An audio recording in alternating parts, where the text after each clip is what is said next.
ভাই, স্বার্থপর বন্ধু নিয়ে একটা গল্প বলেন তো।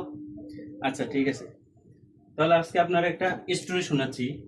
বিপদে বন্ধুর পরিচয়, এটা একটা প্রবাদ বাক্য নাকি? এই প্রবাদ বাক্যটি আসছে কোথা থেকে? তো আজকে আপনাদেরকে শোনাচ্ছি। দুই বন্ধু জঙ্গলে ঘুরতে গেছে। ঘুরতে যাওয়ার পরে একটা ভাল্লুক দুই বন্ধুর দিকে আসছে তাদের খাওয়ার জন্য। তখন যে বন্ধু চালাক, ওই বন্ধু একটা গাছের উপরে উঠে গেল। যে দ্বিতীয় বন্ধু, ও গাছে উঠতে পারে না, ও করলো কি, মাটিতে শুয়ে পড়লো। ভাল্লুক কাছে আসলো, দ্বিতীয় বন্ধুর কাছে আসে, ওর ঘ্রাণ শুকে চলে গেল। আপনি তো জানেন ভাল্লুক মরা মানুষ খায় না। তো উপরের যে চালাক বন্ধু গাছ থেকে নেমে দ্বিতীয় বন্ধুকে বলল, বন্ধু, ভাল্লুক এসে তো কানে কানে কি বলল?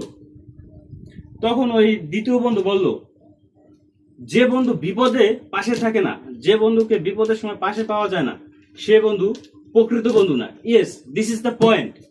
আপনার আশেপাশে দেখবেন স্বার্থপর বন্ধু যারা আছে, আপনার সুদিনে আপনার কাছে এসে থাকবে, আপনার দুর্দিনে আপনি তাদের খুঁজে পাবেন না। আমাদের বর্তমান সমাজে এই ধরনের কাজগুলো হয়ে থাকে বেশি।